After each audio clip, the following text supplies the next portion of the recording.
vidéo est sponsorisée par personne, alors si ça te dit, paie-moi un café sur Tipeee. Des produits réputés qui ne fonctionnent pourtant pas. Une durabilité dans le temps très discutable. Une fiabilité plus que relative. Des prix de vente parfois exorbitants. Mais quels sont ces produits avec lesquels les fabricants, d'une cruauté et d'un machiavélisme inimaginable, profitent de vous?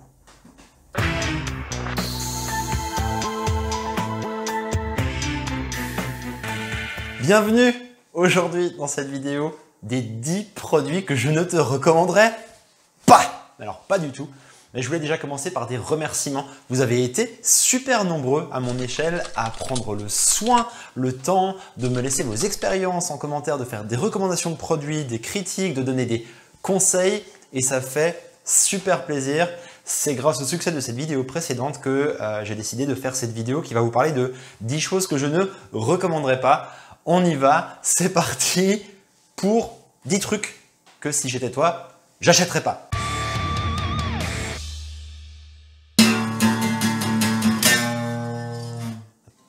Pardon.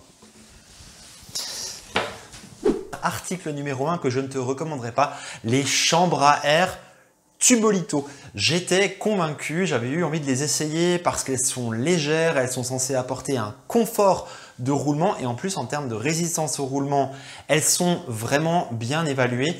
Eh bien, c'était une grosse déception. Je crois que j'en ai acheté 2 ou 3 et je n'ai eu avec ces produits que des mauvaises expériences. Pour te dire, j'y croyais tellement que j'ai même acheté le kit de réparation qui consiste en des choses qui sont différentes de rustine normale et j'avais dû en réparer une à l'époque. Vraiment une mauvaise expérience. Qu'est-ce qui m'est arrivé? Eh bien, les chambres à air Tubolito étaient à chaque fois endommagées au niveau du tronc de la valve, là où le tronc de la valve rejoint le tube.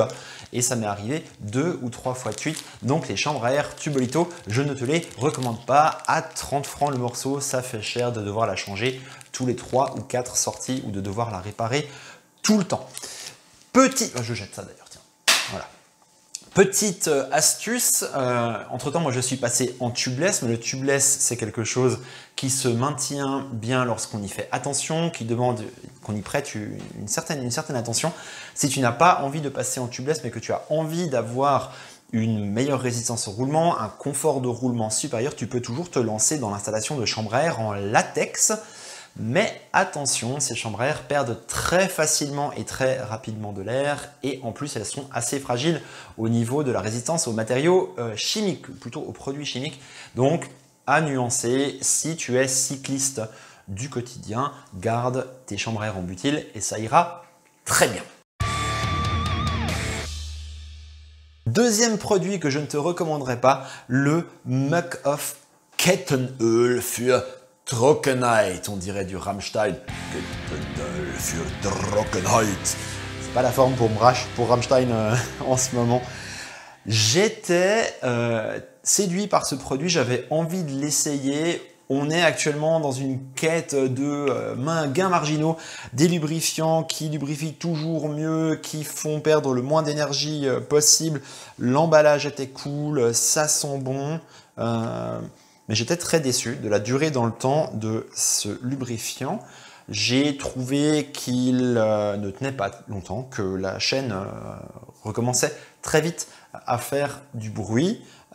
Et par rapport au lubrifiant que je te recommande dans la vidéo précédente que je te mets en lien là-dessus, vraiment, c'était pas une super expérience. Donc voilà, Muc-Off Kettenöl für Trockenheit, à savoir le dry lube de Muc-Off pour moi, ça n'allait pas.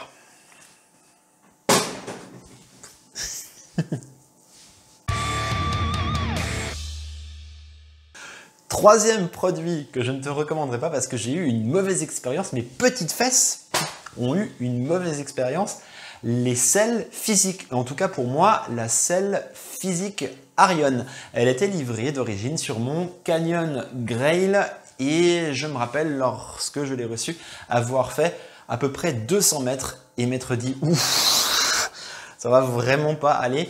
Donc les selles physiques ont comme discours marketing un design vraiment travaillé. À ce qui paraît, il y en a certaines qui auraient été designées sur un coin de table, hein, oui, comme ça, en mangeant les pastas, les pizzas, les repas géniaux dans un restaurant italien magnifique. Sauf que pour moi, la forme n'allait pas du tout. Le bec est long, elle est très arrondie. Elle n'a pas de trou, de cut-out au milieu, histoire de soulager un peu la pression sur les tissus mous. C'était la loose totale, vraiment. Donc, physique, Arion, en tout cas, pour moi, c'est un no-go. No, don't go. Please don't go. Non. Allez, produit suivant. Et là, je ne suis pas sûr de me faire que des amis. Les pneus Vittoria. Et ouais, je n'ai eu que des mauvaises expériences avec les pneus Vittoria. Première mauvaise expérience, lorsque j'ai acheté mon Cannondale Synapse iMod d'occasion, c'était des Vittoria Corsa graphène qui étaient montés dessus. Et lorsque je suis allé rouler, j'ai commencé à entendre un tac tac tac tac tac tac tac tac tac tac tac tac tac tac tac tac tac. Quelque chose que j'ai d'abord attribué au roulement de mes roues, sans le trouver. J'ai ensuite cherché au niveau de la transmission, etc. Et figurez-vous que c'était le petit sticker en caoutchouc du côté du pneu qui montre la marque, le modèle, etc. qui avait commencé à se décoller et qui était allé frotter contre ma base arrière jusqu'à rayer l'intérieur de la base et du carbone. J'ai trouvé ça vraiment cheap comme événement pour des pneus qui sont censés être de bonne qualité, du niveau des Continental GP 5000, etc. Et je les ai changés et j'en ai fait don à l'association. Le mec fait des dons de trucs qui vont pas. Je commence à me poser des questions sur mon côté moral. Tu es immoral, Sylvain. C'est pas bien.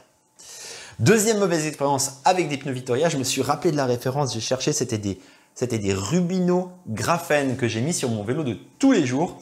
Et là aussi, catastrophe en fait, je prends soin de mes vélos. Ce vélo de tous les jours, je le roule dans des conditions normales. Les pneus sont toujours gonflés à une bonne pression. Et au bout de 2 ou 3 mois, les flancs ont commencé à craqueler. J'ai trouvé ça nul. Donc vraiment, en tout cas pour moi, les pneus Vittoria, je pense que ça ne va pas. Je ne sais pas. Pourtant, j'ai rien contre l'ingénierie italienne. Pas comme si les Fiat étaient fiables. Fiat, ça ne veut pas dire fix it again, Tony. Voilà. Les Ducati, vous avez vu une Ducati déjà au feu rouge, l'embrayage à sec, vous avez vu le bruit que ça fait? On en parle des Maserati qui... Allez. Au passage, reste avec nous parce que à la fin de cette vidéo, je te montrerai un behind the scene de ma répétition pour arriver à incarner, j'ai envie de dire, Christophe Ondelat de la sorte au début de cette vidéo. Prochain produit qui n'a pas marché pour moi, les pneus de Gravel WTB Resolute. Pourquoi ça n'a pas marché pour moi? Eh bien, je les ai trouvés extrêmement difficiles à étanchéifier. J'ai d'abord galéré avec du Stance No Tubes jusqu'à en remettre 2 ou 3 fois et ça ne restait pas étanche au bout de 2 ou 3 jours. Eh bien, le pneu était à nouveau à plat. Je l'ai gonflé, mis sur la roue, mis dans la baignoire. Je me suis rendu compte que les flancs laissaient sortir énormément de bulles. J'ai ensuite pris du Orange Seal que j'ai injecté après avoir nettoyé l'intérieur du pneu. Même histoire, je m'ai dû m'y reprendre à 2 ou 3 fois pour faire étanchéifier ce pneu. Son grip en plus n'était pas excessivement meilleur que les Schwalbe G1 Byte desquels je parle dans la vidéo où je te recommande 10 produits. Et puis bon, ça c'est pas vraiment de leur faute, mais en plus ils étaient assez larges sur mon canyon, du coup ils frottaient un peu, ou alors la boue s'évacuait assez mal de l'intérieur du cadre. Donc c'était pas vraiment un grand succès.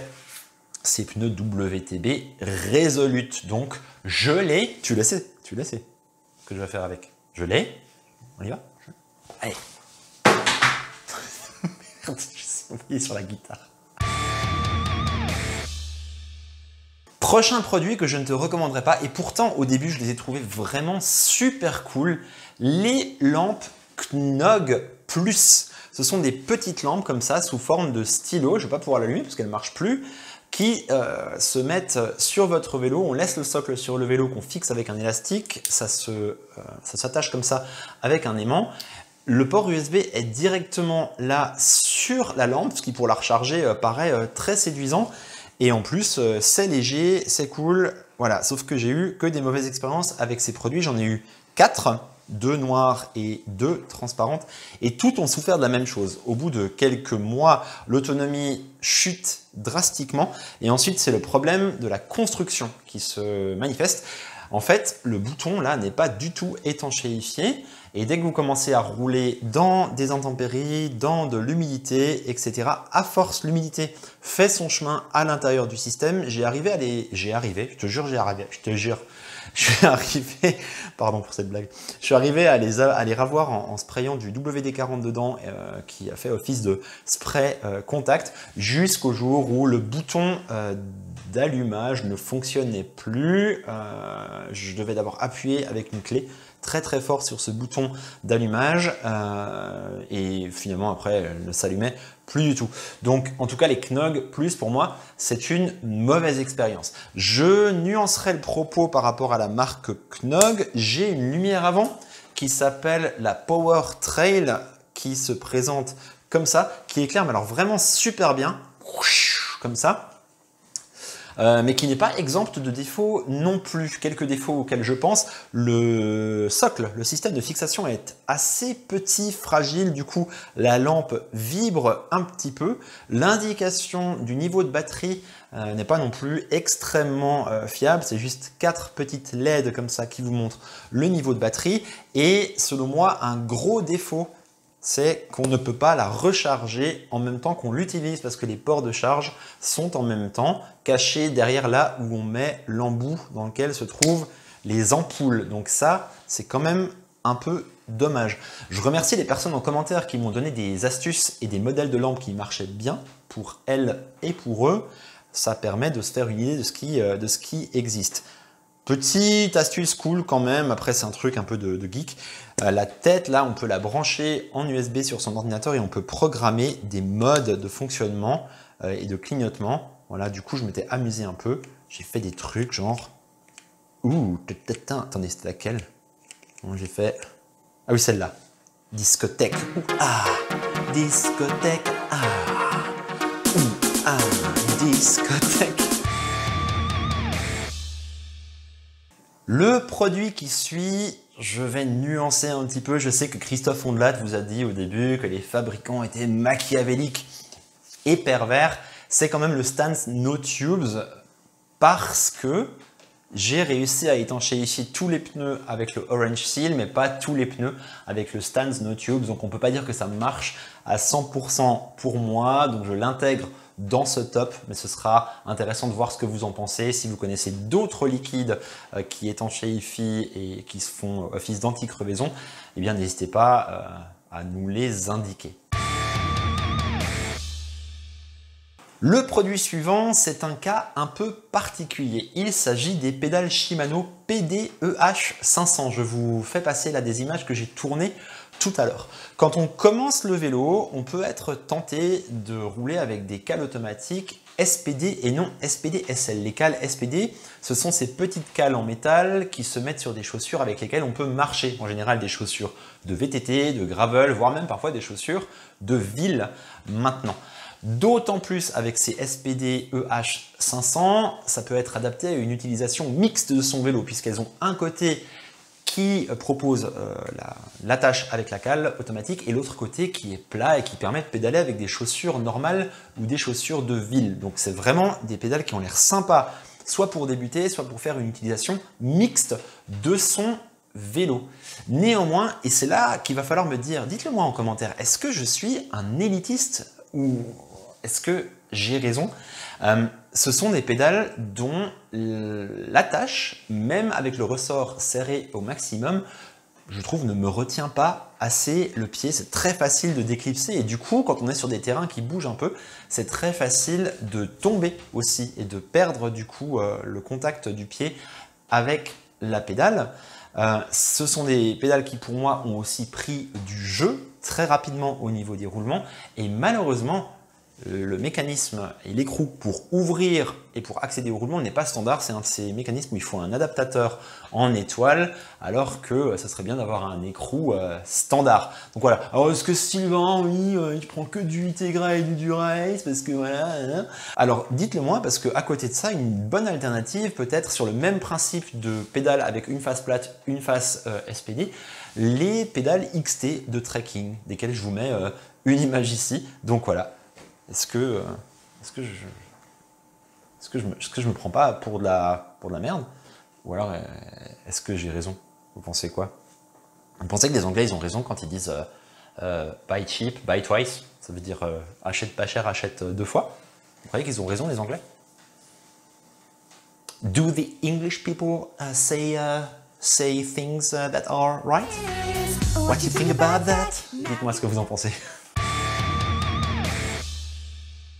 Avant-dernier produit de ce top, et là j'ai aussi besoin de votre aide, les câbles Shimano, mais pas n'importe lesquels, les câbles Shimano avec le revêtement OptiSlick. Alors moi peut-être je m'y prends mal, mais en tout cas, à chaque fois qu'on change les câbles, on ne change pas les gaines de son vélo. Et notamment sur ce vélo-là, le rose, j'ai des gaines absolument standards. Et quand j'ai essayé de mettre des câbles OptiSlick qui sont censés avoir un revêtement qui favorise le coulissage, le coulissement, la coulissation du câble dans sa gaine, et ben ça accrochait à fond. Alors j'ai eu comme l'impression que ces câbles OptiSlick étaient plus épais, peut-être avec un diamètre légèrement supérieur.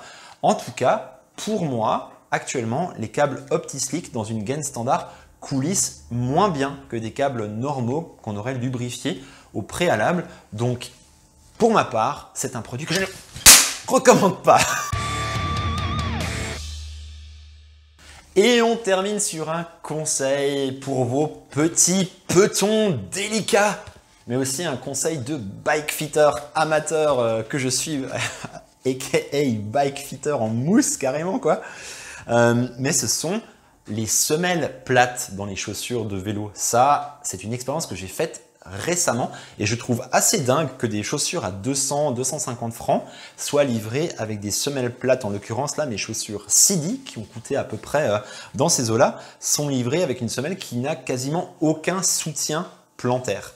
Et j'ai pédalé comme ça un moment et j'avais, à côté de l'histoire des chaussettes dont je parlais sur la vidéo précédente des 10 choses que je recommande, des pieds qui pouvaient s'endormir, des petits endolorissements sur l'avant du pied, etc. Et je me suis rappelé que dans mes chaussures de gravel d'une autre marque, j'avais des semelles qui étaient genre semelles, je sais pas, pro, expert ou que sais-je encore. Et la différence de ces semelles, c'est qu'elles ont un assez gros support ici au niveau de la voûte plantaire. J'ai décidé d'échanger ces semelles et de les essayer, vu que forcément les chaussures font la même taille. Et ça a changé tout. Ça a fait une sensation d'abord un peu bizarre dans la chaussure parce que je sentais comme un soutien forcément au niveau de mes pieds qui était plus vers l'extérieur. Avant, ça s'affaissait un peu vers l'intérieur, mais ça a légèrement changé la position de mon pied, de mon genou, et ça a aussi fortement contribué à faire disparaître les échauffements et les endolorissements du pied et du doigt de pied. Donc si vous avez des problèmes de pédalage, des problèmes au niveau du pied, que ça picote, que ça s'endort, etc., essayez peut-être d'investir ou de vous faire prêter, même si, ouais, ça va, même si, voilà, ça vous coûte 20-30 francs, une paire de semelles avec un soutien plantaire.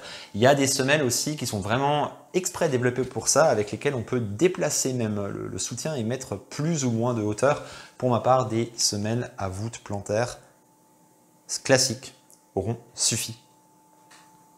Voilà, c'était le top 10 des produits que je ne te recommanderais pas. N'hésite pas à t'abonner, mets la cloche, commente et merci d'être resté. Voilà mon training d'acteur en mode Hollywood Studio pour cette incarnation qui mérite un Oscar, j'ai envie de dire, de Christophe Ondelat. À bientôt et merci. Jacques Fruminet. Cet homme étonnamment a plusieurs visages. Sur certains, il est méconnaissable, incessible. Il a tué au moins 3 personnes, 3 femmes qui ne se ressemblent pas. Trois assassinats qu'il n'a pas assumés. Ces femmes seraient mortes par accident. Elles seraient mortes par accident, sans coïncidence. Et dans sa manière de tuer tous les rites.